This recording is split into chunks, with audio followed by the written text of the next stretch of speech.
The film was £5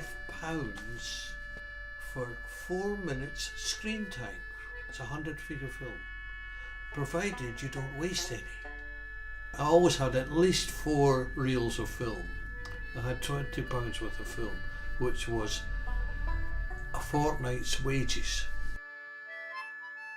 You got shots of this? I said, yes, I've got a film of it. A film of it, yes, a 16mm Kodachrome colour film of it.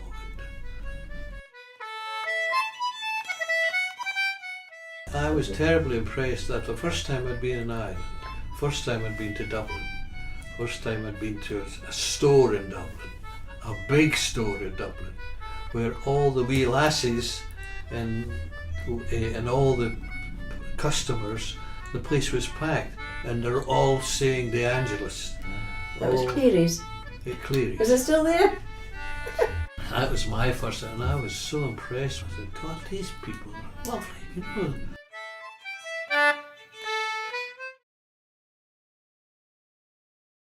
Mullingar, went up to Mullingar, beautiful cathedral. Another beautiful cathedral. My God, these are the poor Irish.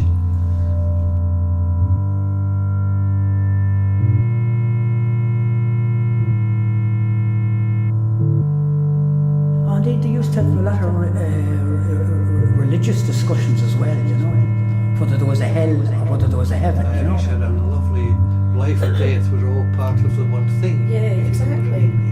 One fella used to say, sure, there's no such a thing as hell at all, it's only make-believe. And then another fella would say, well, they never said there was no God, no. Another fella would say, I don't think there's any heaven at all. And this was the kind of stuff that they'd be getting other fellas going, you see, both who would be pretty kind of religious, you know. Oh, there'd be nice friendly arguments about it, I can tell you.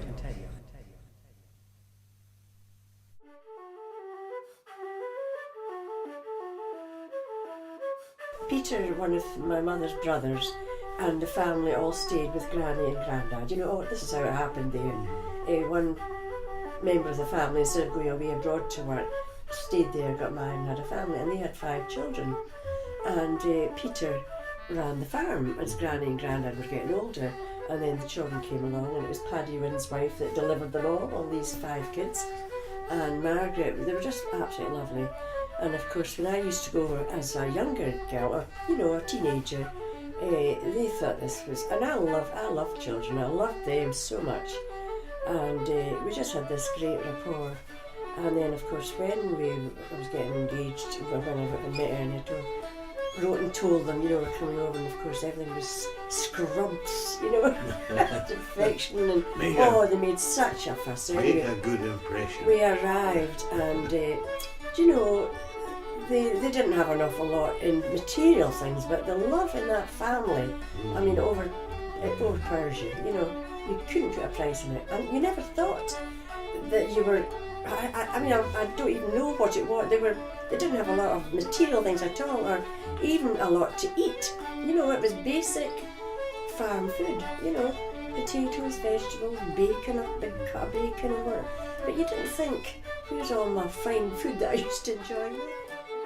Yeah, we used to play, as we did when we were children, with stones and bricks and bits of wood and everything. I mean, that's the way things were, you know, and it was the same here too. You couldn't believe how happy they were. Their faces were always alive and laughing and...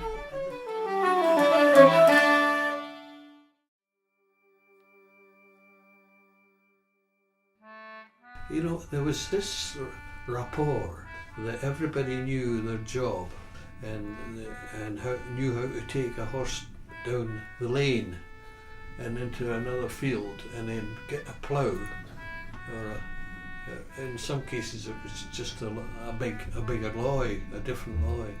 But it was amazing, and you get 2 horses, you get 2 men, 2 farms, 2 little farms. Yeah, but when there was anything like that to do ploughing, they would, work join together. They'd And all then work Peter would together. go and help another Yeah. place the following week. I was introduced to the old ways in that part of the country. This was how they lived, and had lived for years. And they spoke about pashogs. Fairies and little people. Yes, and, the little people. They wouldn't cut down superstitions. a little tree or something that was growing there. They would go around it. They would never dream of going through, because that way you are interfering with how the little people live. So we're very much switched on to realising we are caretakers of this land. But people have been here for a long, long time before that.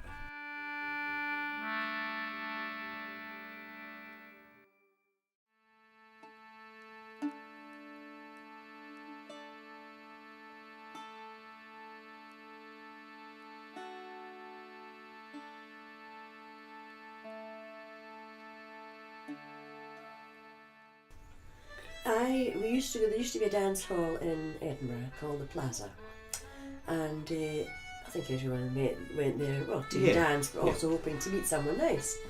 And I met this a girl there one night. I was there, actually in the cloakroom, were powdering away, and I met this girl and we got chatting, and it was had a little friendship set up. I didn't meet her. I used to just meet her there, not anywhere else. And then one night when I was there, she said, "You're so like this chap I know," and she said, "You'd both get on so well. I know you would." And she said, he's a lovely fella," and I thought, I didn't think much of it. But she says, "I'm going to tell him about you," and I don't really, up to this day, know what she really meant, that she thought we'd both get on. Maybe it was just both being a bit shy, and Anyway, she introduced us. 1954. Yeah, it was in the 50s. Yeah, it'd be about 54. You're right. Yeah, because we winched for about 4 years, didn't we? And I think you quite liked me, so I think you wondered what I'm taking a hell of a time to get round to popping the question if he is interested.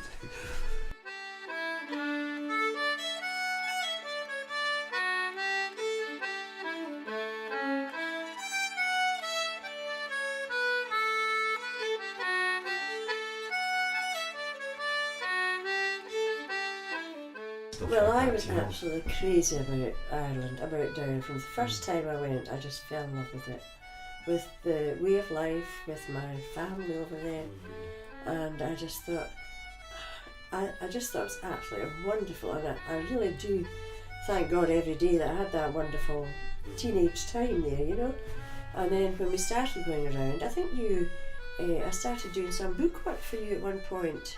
The bookkeeper had something and I did it, and you said, "Look, I don't want to give you wages or anything, but I'll treat you to another holiday in Ireland." So he sent me over, do you remember? Mm-hmm.